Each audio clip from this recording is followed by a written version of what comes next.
Welcome, everybody. Hello. We are here live from the Hope Books studio, joined with Leilani. Hello. That's me. And I'm Brian, and we are so excited to be here with you live tonight because we are launching one of our brand new books called Hope in the Waiting. Hope in the Waiting. If you're going through a hard time right now, you have a story that you're living, and you kind of wish you could press fast forward. What if instead you were to read one of these stories and it would encourage you to find hope while you're going through a trying time, maybe a period of waiting? And we have some really exciting guests with us tonight. We do. Amazing. We do. We're really excited to get to talk with all of our authors in this beautiful collaboration.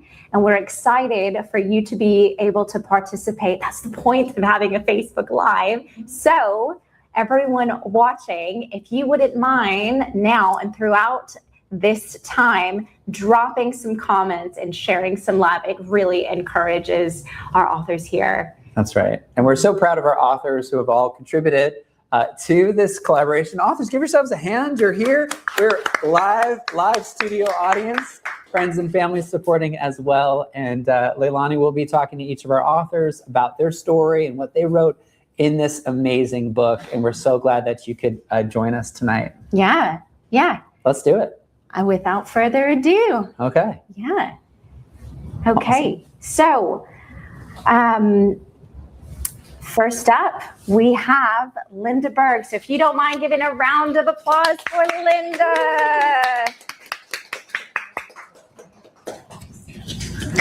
So Linda is joining us from Tennessee.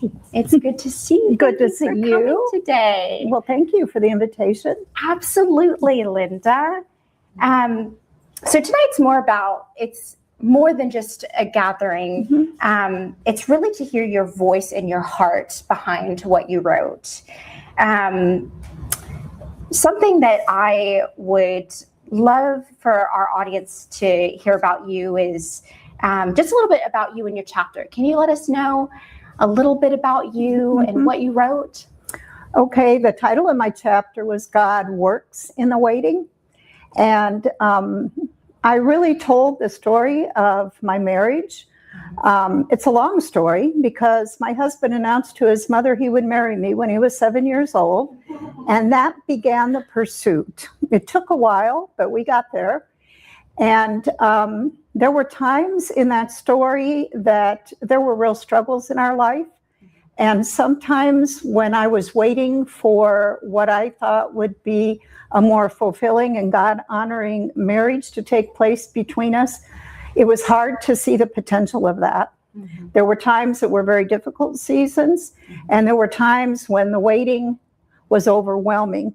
And I know in my mind and intrinsically that I should have hope, but sometimes it's hard to really hang on to the hope when you're praying and you're beseeching God for things and you don't see that happen. But I want to reassure people that as I worked on my chapter and came to the conclusion, because my husband went on to his eternal reward 4 years ago this month. And when I wrote this chapter and laid out our life, I could see God working throughout all those difficult times. I couldn't see him. I couldn't feel him.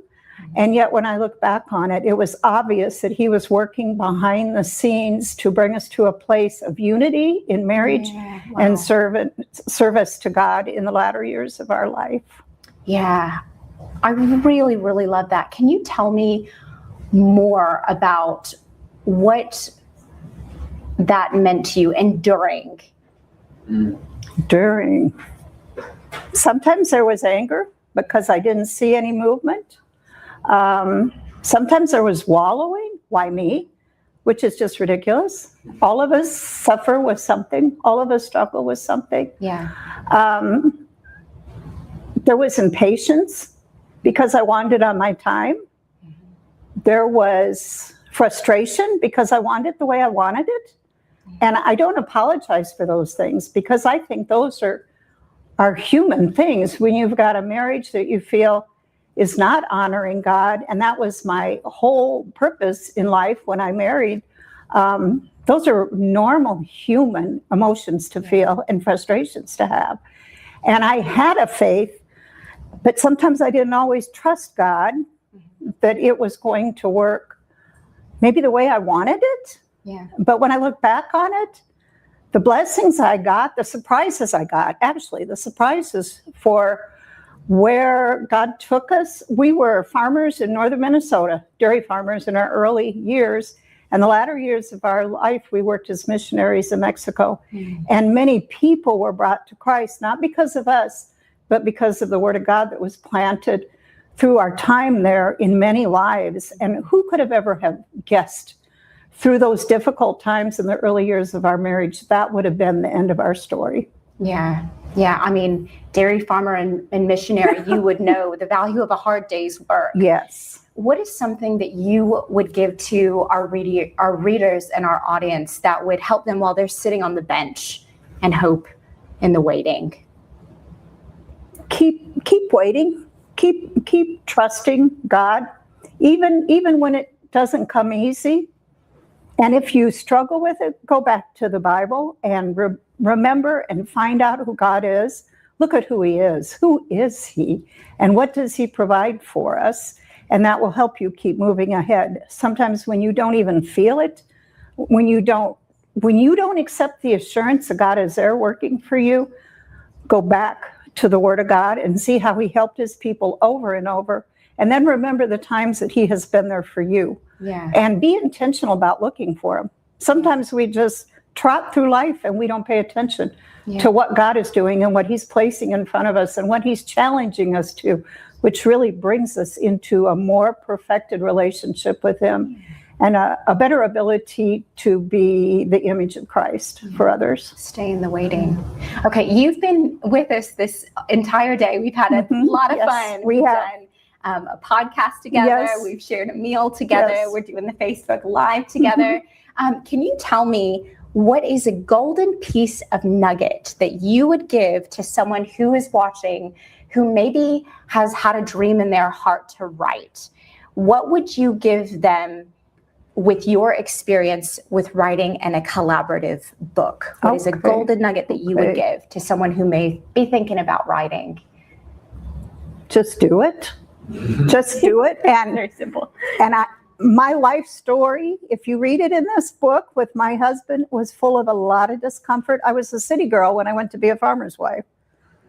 And in fact, the first time we had to harvest spinach, Brad comes in and says, "Would you get the spinach out of the garden?" And I said, "I didn't see any spinach." And he takes me out there and goes, "There it is." And I'm like, well, "I've only seen it in a can." I mean, this is reality. Yeah. That was uncomfortable. And all my life, there were moments of discomfort. It's not the way I pictured it. It's not the way I had hoped for it from my human perspective. But God made a bigger, brighter picture, not just for my husband, Brad, and I, but for our family and for our grandchildren. Yeah. Our grandchildren know that story. Yeah. And do it. Yeah, Do it. Move outside of your comfort zone. Yeah. Move outside of the comfort zone.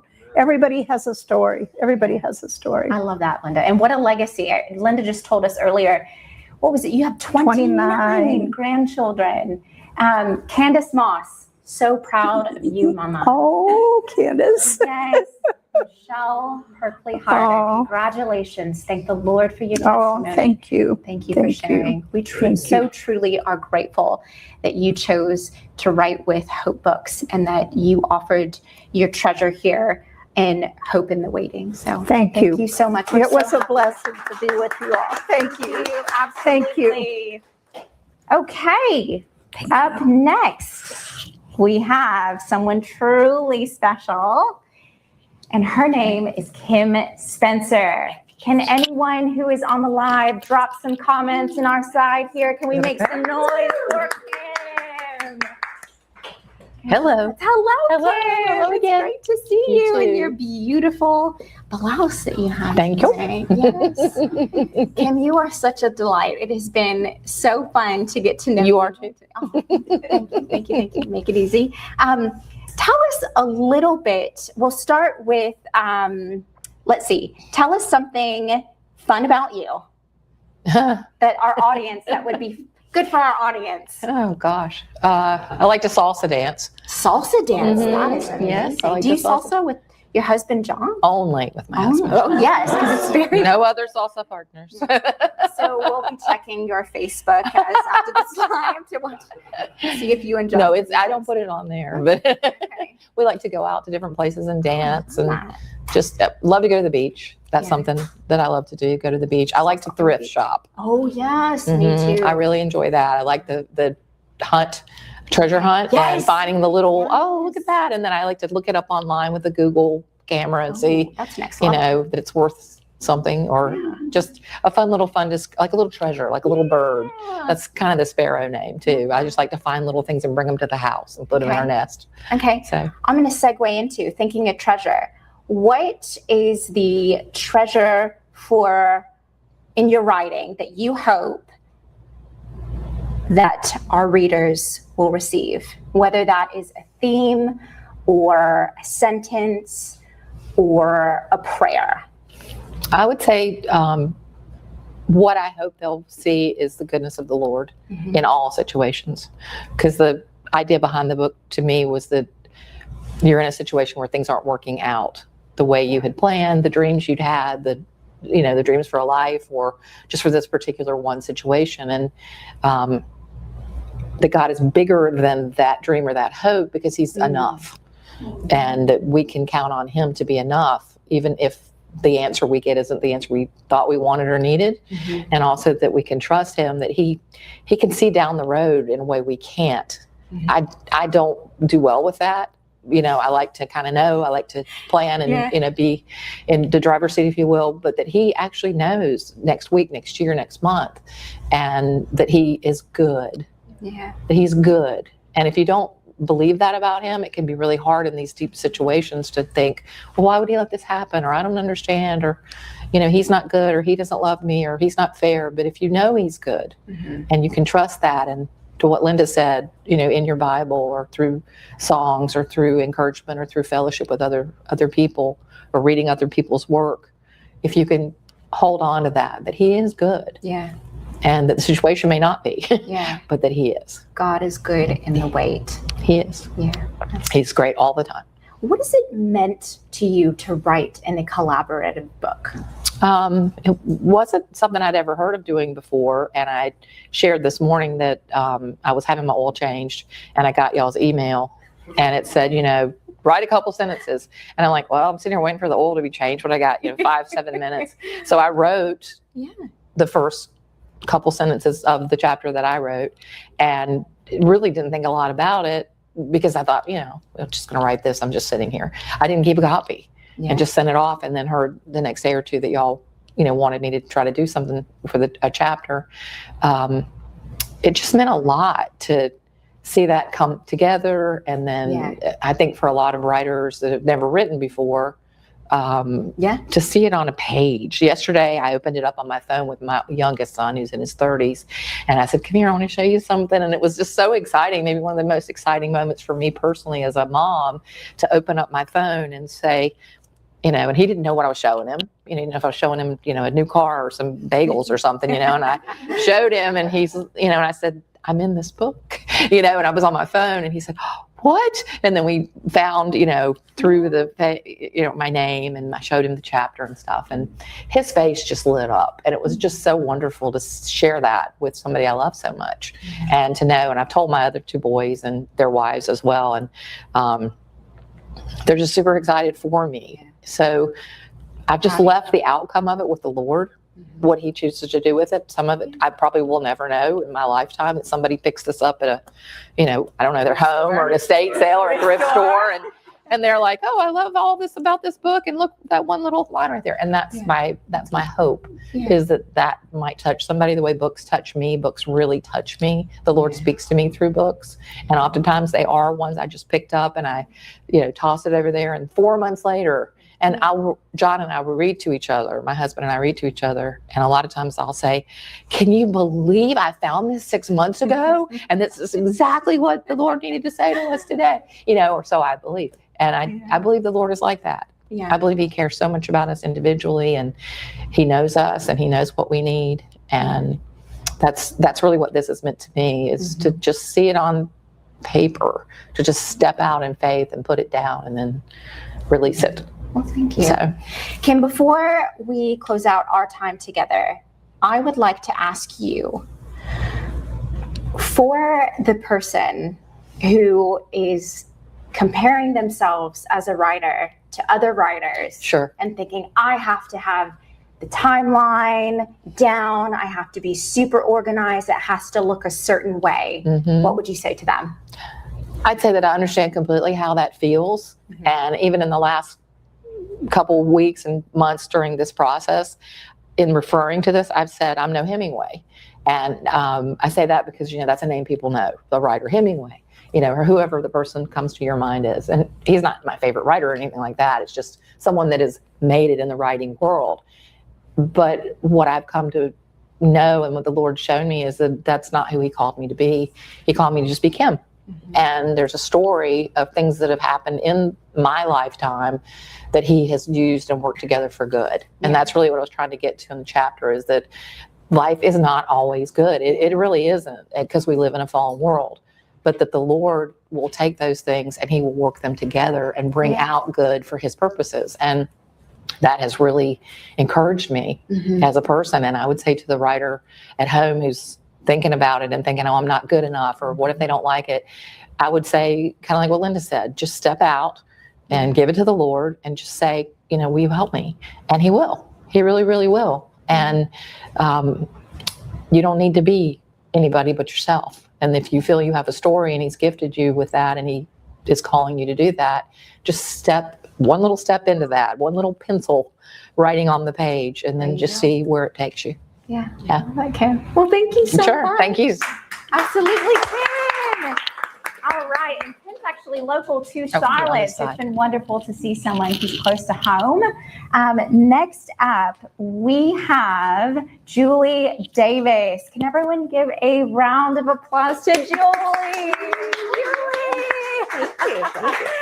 I hope that friends and family from home were able to tune in tonight. I hope so too. I sent them the request. Great. And then they can watch it back later. That's too. right. That's right. No matter when. Yeah. Well, Julie, tell us a little bit about you. Why did you choose Hope in the Waiting? I think that the Lord laid it on my heart years and years ago. But what I didn't realize is that part of my life and seasons of my life had been preparing me to have the information that I would need to write a book such as Hope in the Waiting. I was able to reflect on seasons where I wasn't in control, seasons where it wasn't going the way I thought it should have gone, or I had plans and ambitions and they were not coming through, and yet God was still working. And when you're in the middle of the waiting, that's where it's like you feel all alone, you feel insecure, you feel like, what have I done wrong? And a lot of times God is building character and growing us to be the awesome person that He's created us to be. And so throughout different times and different seasons, God has allowed me to then be able to look back and just catch a glimpse of what He was able to teach me. My mother would always say, you either go through it or grow through it. And so I like to think that for the majority of the time, I would grow through it. Yeah. And what I didn't realize is that then as the years would move on, I would have the opportunity to then be an encourager and walk along with others that have had to go through seasons of waiting, seasons of disappointment, seasons of insecurity or not knowing what the next step is going to be, but helping them to realize that our Heavenly Father is the one constant and He never disappears. We might walk away or we might step away and lose our focus, but when we have our focus on Jesus, it helps it a whole lot better. There is a purpose in this waiting. He's building in us things that we can then transfer and use in other people's lives as we come in contact with them. That's great. That's great. I love that. It's so inspiring, especially because we hear, I guess synonymously, waiting is sort of, you hear the grief behind waiting, but I hear you saying that you found hope in the waiting. Yes. And that's not really sort of the message we instantly go to. No, but it's not. you can either choose, like your mom said, to grow.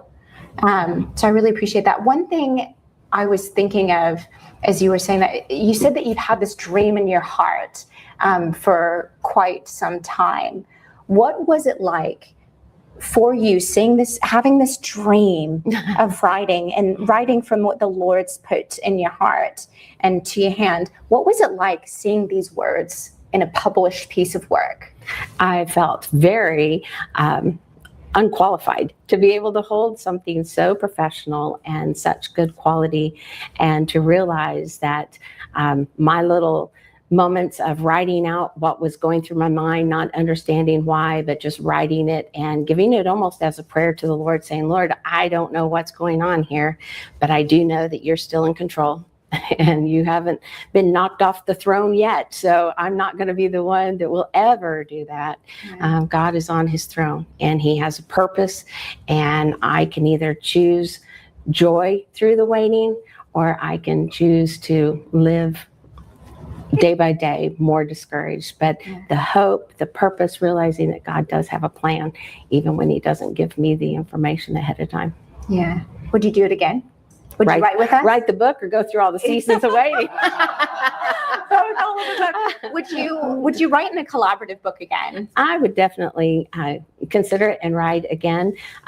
It took an opportunity for those that have never written a book or feel that you have a message to share, because each one of us go through a journey and God teaches us things in that journey. And it's part of our responsibility to be encouragers and to share and to help people along in their journey. The scripture verse that says the wise women will teach the younger women, well, who's old? Who's young? There's always somebody younger, no matter what season of life you're in. And with us realizing that, then we all realize that, hey, maybe God is teaching me something. I better write it down, because you never know when God's going to say, okay, now here's an opportunity for you to share some of those hard lessons that in the middle of them, they were very hard to accept or understand, but he brings us through on the other side, and we can look back with such joy in our hearts, knowing, God, you really did have my best in mind, and you were working in other ways and in other people's lives along the way, that I was so focused on me, I didn't even realize the ripple effect that we sometimes have when we share our journey and share our story. And so anybody that's in it, I would say this is a great way and a great opportunity to dip your toe in the water as far as writing, because this is the courage that I found through Hope Writers, because you didn't just throw it at us and go, okay, here's your order and let us know in 2 weeks when you have it done. But you provided opportunity of education and training and things along the way that help us at ease to know what to say and how to say it in such a way that we can all collaborate. And I think one of the themes that we have found through some of the groups that I was with talking today is that God has orchestrated it in such a way that each one of us, all 10 of us, have such a story, but it all focuses on hope in the waiting and seeing that God really does offer that hope, no matter which season or whatever type of waiting that you might be going through, or situations, or whatever it is. So it's been enjoyable. Julie, thank you so much. Thank you for your words. Thank you for your heart, and thank you for your contribution. Thank you. It's been such a joy to get to know you today. So good to meet you too, Leilani. I hope you have a good day. Thank you so much, Julie. Okay, if you're friends and family joining in on the live, can you drop some comments in? Let us know where you're tuning in from. Let's see, Candy Moss, Trisha Knight, Colton Howard, we see. Okay, next up, we have Christy Howard. Christy, welcome. How are you doing? I'm doing great. It's been a fun day. Good. What was your favorite part of today, and what has been challenging? Okay. The favorite part was just sitting and listening to the others tell their stories, whether it was the podcast or in the training, the workshop with Brian, just hearing the humanity that we all share. It just feels affirming to show up in a place where people are willing just to be honest, and they have purpose and vision, but they're not trying to put anything on, necessarily, or just real. And so that was my favorite part, honestly. Maybe what felt hard was just maybe just having the courage to be here. We're so glad you did. I asked my husband, and he was like, "Yes, you can do this." So I think just the believing in yourself enough to show up, probably. Do you feel like you have a band of sisters now? I do. I absolutely do. Yes. Love that. Love that. Okay, Christy, the writing process. Yes. How was that for you, the publication process, having your words out there, having an editor edit your words, the whole publication process? Tell me a little bit about how that was for you. So that was, it was very amazing to get to do it. It felt a little scary as far as like, oh, this is real. Because I have always liked to write. I've done a little bit of writing here and there, publishing, I work on an editorial team, but this was very different. So it could have felt intimidating, honestly, but the Hope Writers, the Hope Books, the Hope Publishing just kind of came along beside you, and you had training and you had resources.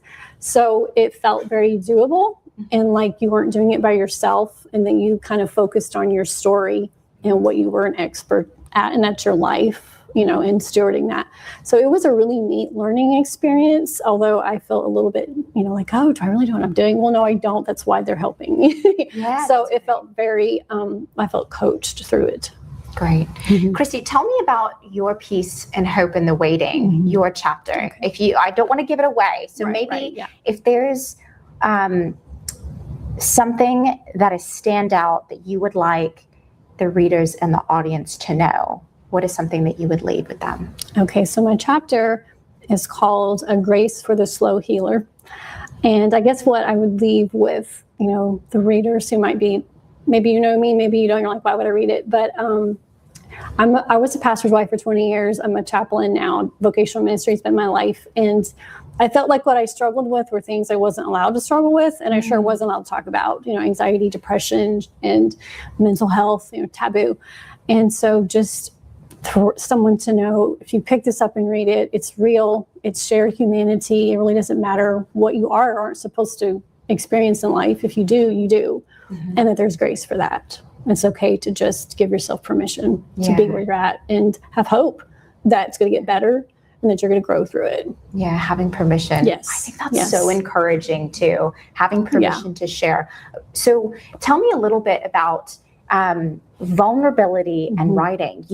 I know you've spoken about being authentic.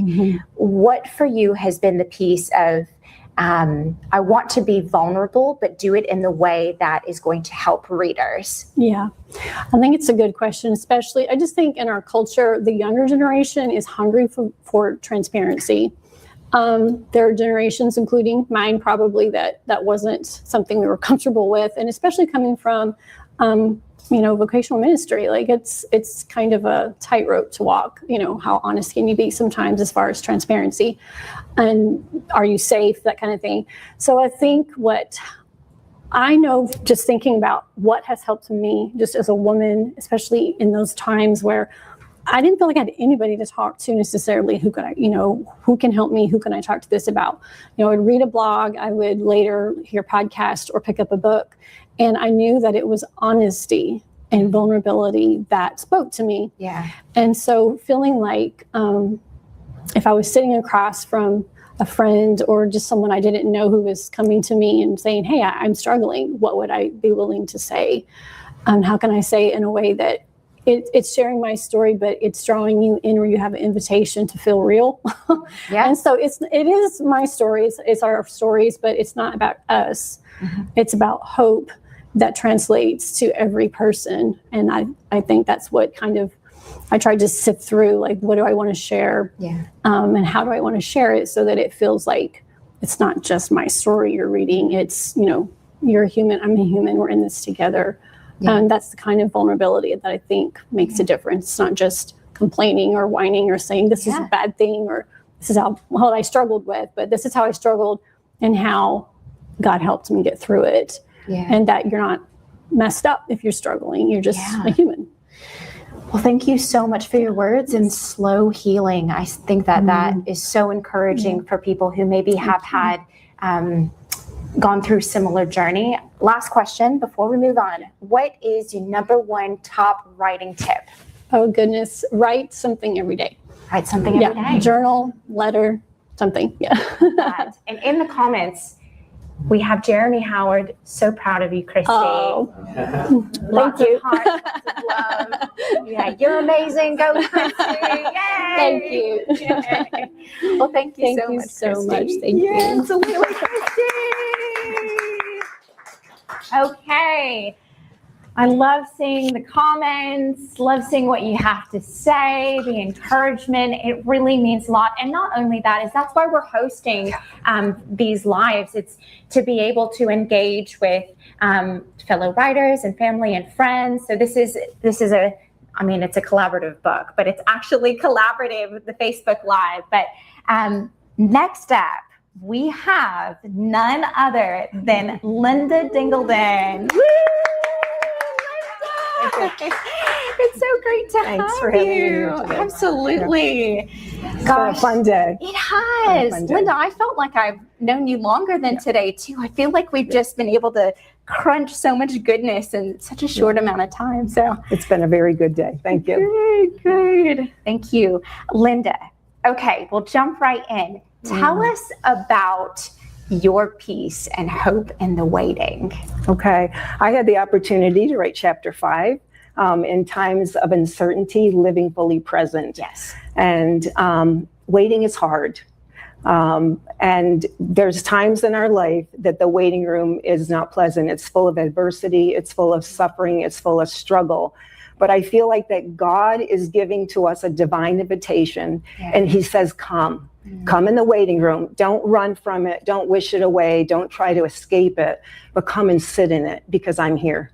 And I just think this is a divine invitation that all of us as believers have been given to come and sit in this hard place. And it's actually a hard place that our Savior sat in when he was waiting for the cross. And so he is calling us to come and to do the same thing and know that in this time, we need to live fully present. And I would say a couple years ago, God was just teaching me this concept, and he taught it to me through people. And as a pastor's wife, there's a lot of people that you mingle with, that you have to talk to. Not have to, you have the privilege to talk to.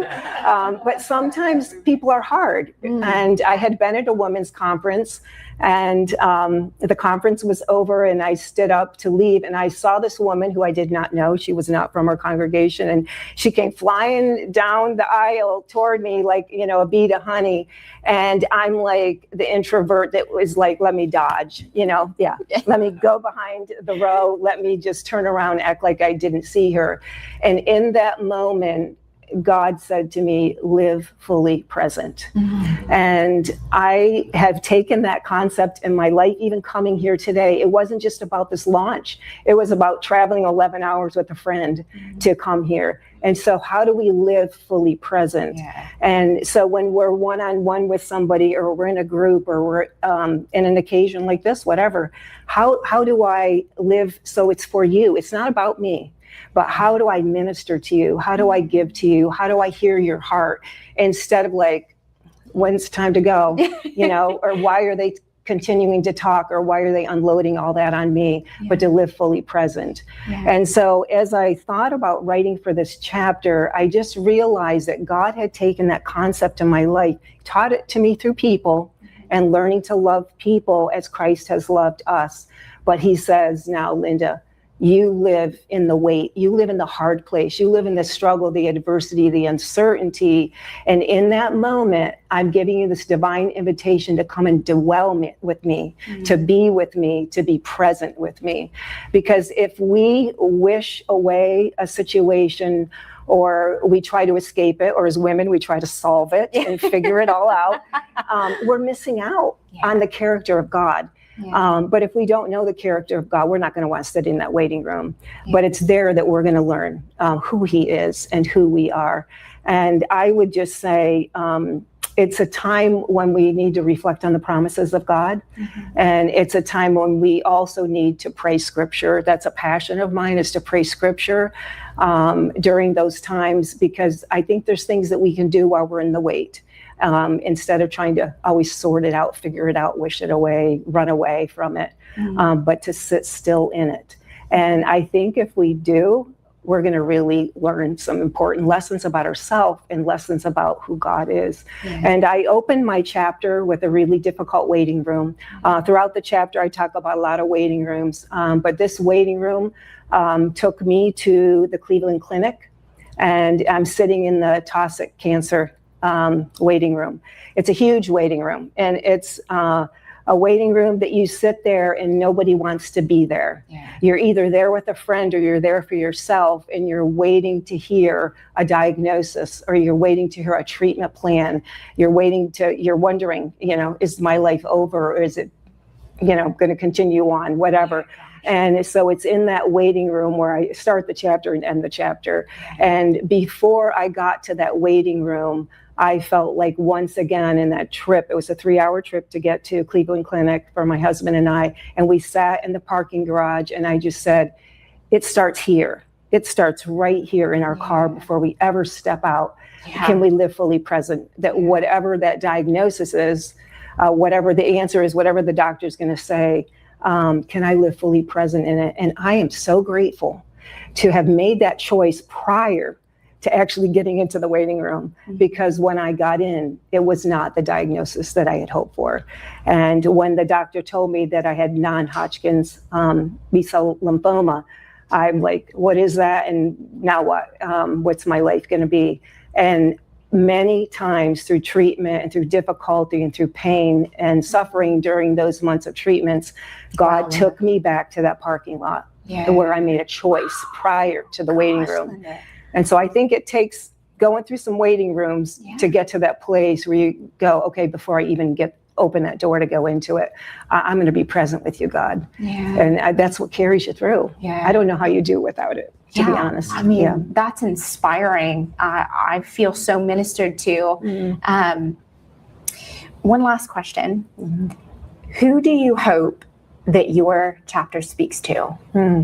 Is there, when you were writing this, was there one person that you were thinking this could unlock something for them, and who would that person be? I would say I wrote it with women in mind. And I think I had some very specific women in my heart as I was writing it. But it's for that woman that is going through a situation and they pull away from community, they pull away from church, they sit at home isolated, and they feel like the world's over for them, that they're never going to get it, they're never going to figure it out, and that God's not enough. And they don't feel seen and they don't feel heard. And it's for that woman to know that God is enough, that no matter what we go through, he is enough for them, and that he sees them in this time of waiting and suffering and adversity, that he's enough for whatever that is. And I have a lot of women in my mind that are going through really, really tough challenges, and that somehow, if it can come across to them, that they're seen and that God's enough for whatever they're going to go through. Yeah, that's really good, Linda. Really quick in the audience, from hearing about Linda's chapter, can you just say me, if you know somebody who this would speak to, who this would encourage? I know for myself, I'm personally encouraged by just the way that you live, so evidently present, Linda, and very grateful and really excited for friends and family and for our readers to get to know you through your words as well. Thank you. So Thank you for the Linda. privilege. Yes. Absolutely. Okay.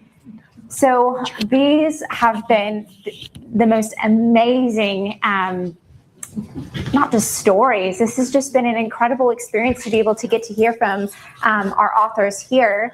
And then we also have one really exciting thing at the end. But first, I want to quickly transition to our authors joining online. Okay, so first up is Amber. Hi, Lila. Hi, Amber. How are you? I'm doing great. So good to be here. Great. It's good to have you joining in online. Amber, can you tell us a little bit about your chapter? Absolutely. My chapter is called Hope in the Waiting on a Dream, actually. So for my chapter, it was about writing from a place that I experienced as a survivor of intimate partner violence, also known as domestic violence. So for me, it was realizing that I need to get out of that before my dream really came, to fruition. That was something that I wrote about in the last collab book, because this was actually a wonderful opportunity. This was actually my second collab book with you guys, and it's been fantastic every time. The experience just keeps getting better. The book chapter that I wrote was very close to my heart, so I knew I wanted to jump in right away with it.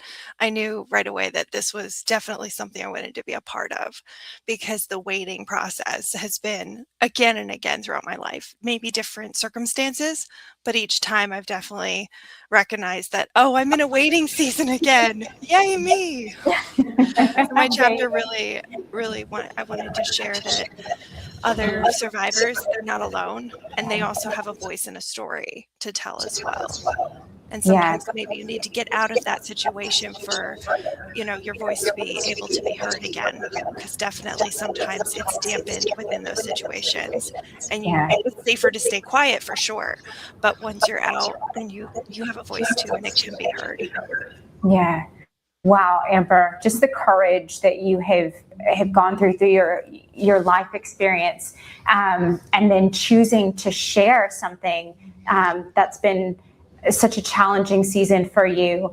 Tell us a little bit about this second time writing in a collaboration. What has that felt like after going through the first collaboration? Was it easier? Was it harder? Did it feel the same?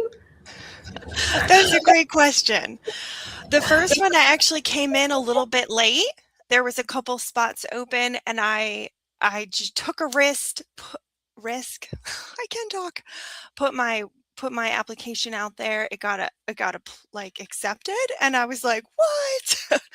So writing that, there was a shorter time frame for it, but I was able to meet the deadline easily, get my story out there, and that was really cool. But I didn't have the opportunity to really collaborate per se with the other authors like I did with this second book.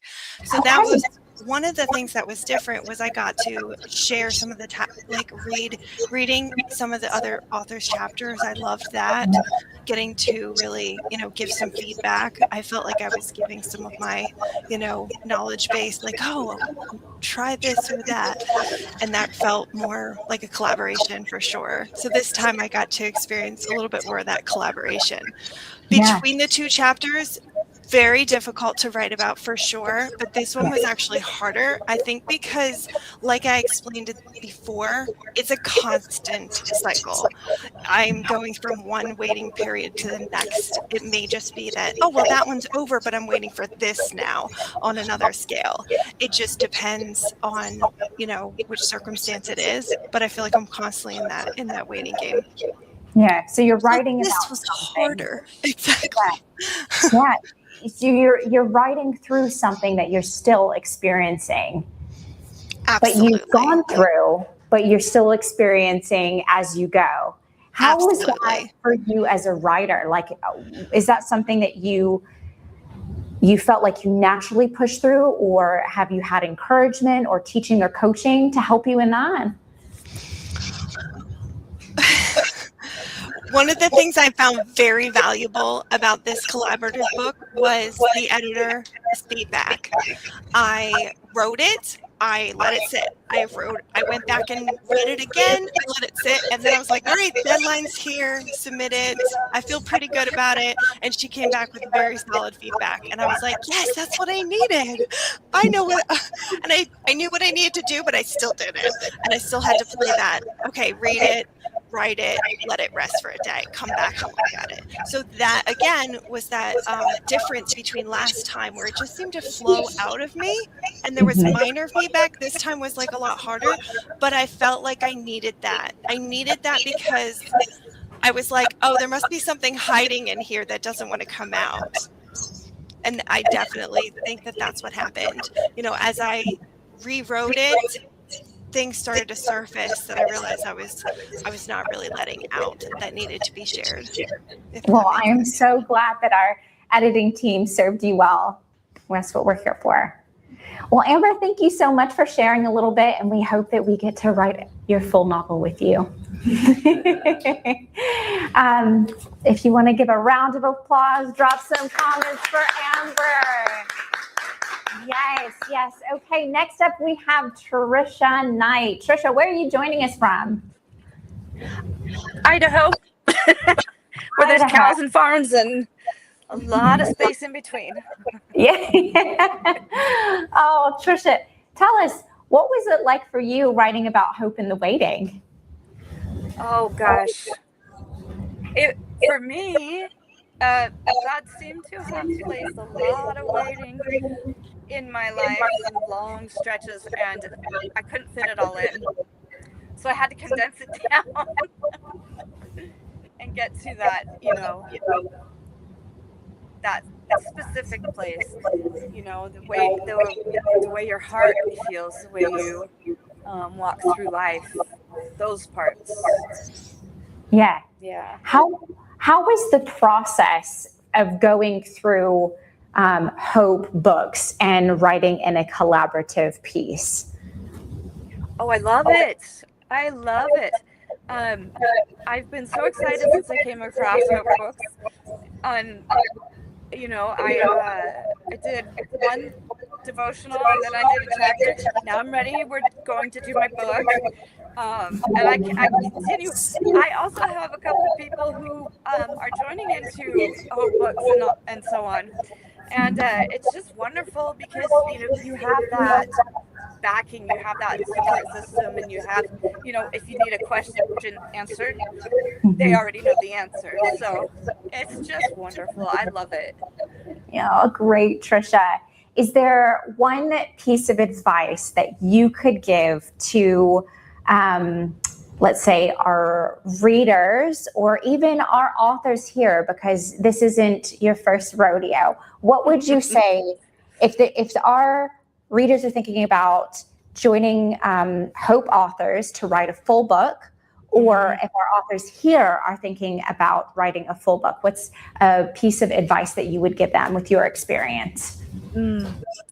Well, I believe God set me up for the work, the writing, and He confirmed it in every teaching.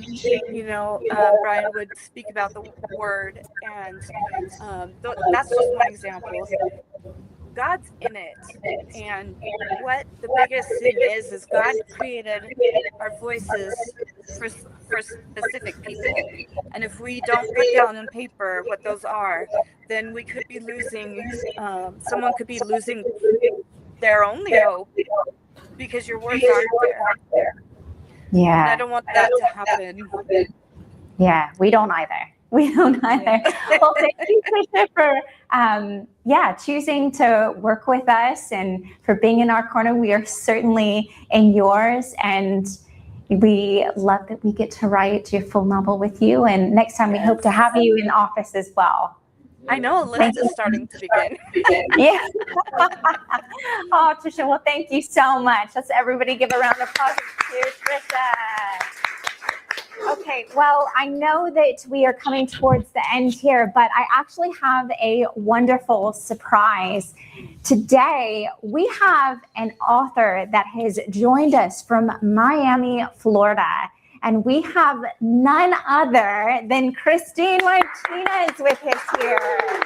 Christina, thanks for coming. Okay, so you're not a part of Hope in the Waiting, this collaborative. Can you tell us about you? You are an author. Right. So I have the honor and the privilege of being in a future book that will be launching in May, May 19th, and it's kind of aligned with this. It's Hope for Tomorrow.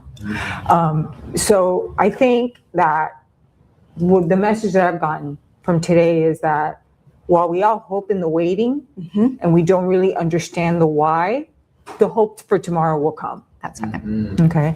And so I'm excited because it's a fiction-based book. Yes. So it's very interesting stories that we've created, but they all offer this kind of insight of never give up and know that it might not be the right time. It's God's time. Yes. And I truly believe that. And so I'm super excited to have had the opportunity to do that. Yes. So Hope for Tomorrow. Yes. May 19th Yes. is the book launch, and it is a fiction book, yes. fiction collaborative book. Okay, you have had this preview of what it's been like to be with us today.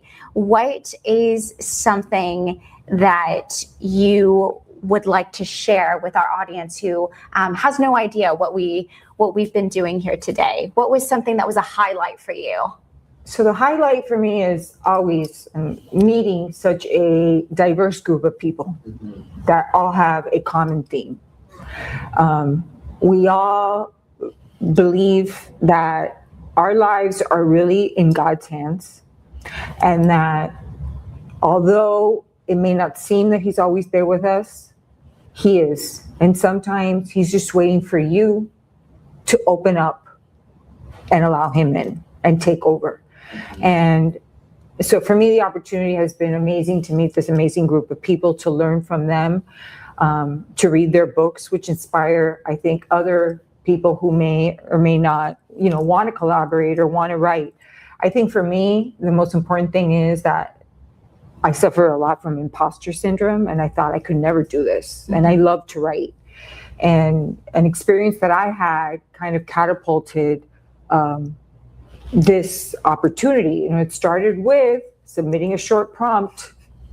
Could be getting an oil change, but submitting a short prompt. And then growing that into an opportunity. The first step, though, is you have to say yes. Yes.